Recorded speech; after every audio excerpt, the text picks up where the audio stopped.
I know one of the things you do is also as a DRE. What is a DRE? DRE is a drug recognition expert.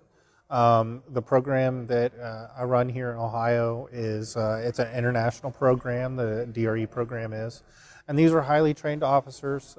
These officers have a great deal of experience and knowledge in impairment and removing individuals off the roadways that are impaired and are endangering our communities and causing fatals and injury crashes. And we train these officers to become DREs, and these DREs specialize in impairment no matter what the substance, alcohol and or drugs. So this is much broader than alcohol. Correct. When you talk about impairment or impaired, we're talking about a wide variety of other drugs besides alcohol. Absolutely. I mean, you're talking about anything, anywhere from alcohol all the way to inhalants, huffing aerosol cans, to prescription medications, over-the-counter medications, hallucinogen drugs, any type of impairing substance that would impair you mentally or physically to operate a vehicle safely. These officers would be called in by other officers that have made an arrest, stopped somebody for impaired driving, may not understand where the impairment's coming from, because impairment from drugs can look a lot different than what we typically see from alcohol.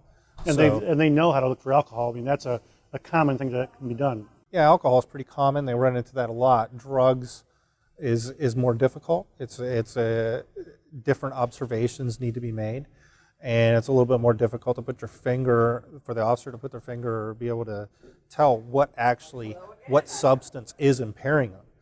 And so they would call a DRE like myself to come in. We do an evaluation. It takes about 45 minutes to do. And there's three focuses we have. One, determining impairment. And two, ruling out any type of medical impairment that could be possibly occurring. And if we do think there's impairment there and it's related to drugs or alcohol, we'll give an opinion as to what category of drug is causing that impairment.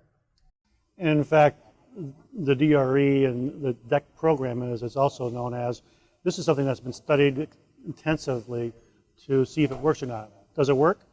It works very well. It's been very successful.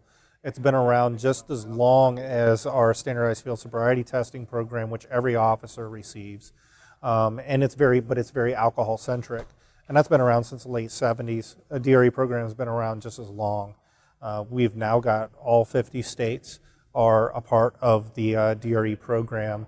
And it's been very successful in not only educating officers on drug impairment, observations of impairment, being able to articulate that impairment in court, and removing those people off the roadways that endanger our communities.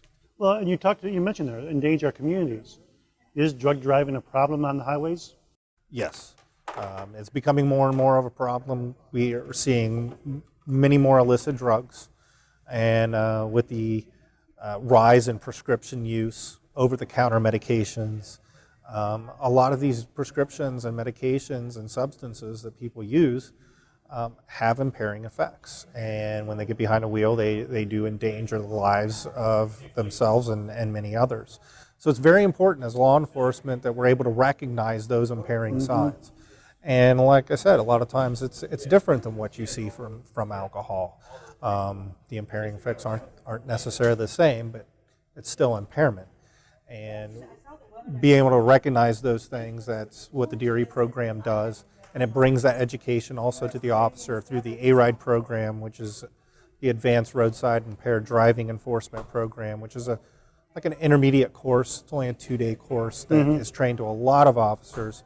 So they're better able to recognize those observable signs and articulate that impairment, and then know when to call a DRE to follow up with that investigation with that impaired driver. There's this belief by many, especially the young, that marijuana is not a problem. It's not impairing. I can drive fine without it. As a DRE, you're trained on issues of marijuana. That's one of the categories I know. Is marijuana safe to drive after using that? No. I'll relate it to like a narcotic.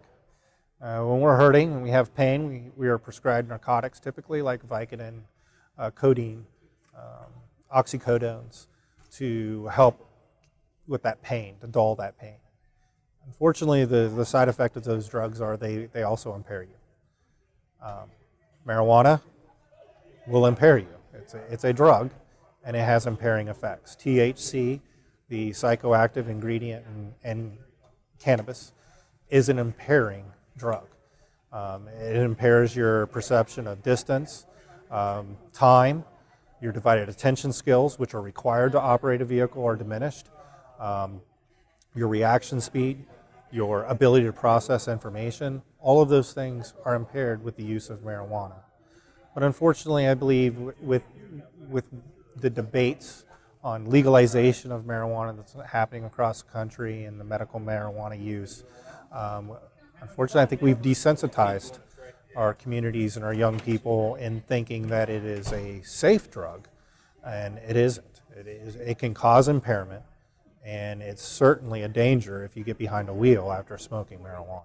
So that's where the awareness comes back in. We have to raise the awareness and understanding that that is just like any other many drugs, it impairs us. Correct. So drug driving is a problem. DREs are one of the tools out there to people that are out there trying to stop this. What do we tell the public? How do we tell them that this is an issue? I think awareness is our biggest hurdle. Just getting people to understand that, any substance that you take into your body has the potential of impairing you.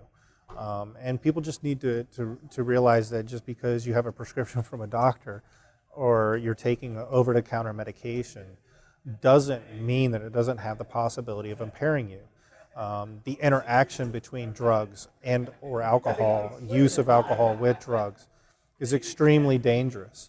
And I think people need to understand that if you're using certain drugs with other drugs or alcohol, you may think that one beer is not that much, but when you're taking another drug with it, it can be impairing. Just taking a prescribed amount of a drug can be impairing. Those are the side effects of certain drugs.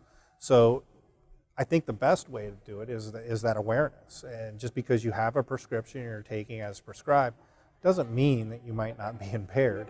And don't get behind a wheel and endanger your life or somebody else's. People using those medications or over-the-counter medications are our best defense is don't get on the road in the first place. Yeah. And let's be proactive about it and prevent these tragic situations that happen on our roadways in Ohio where people are losing their lives or seriously injured.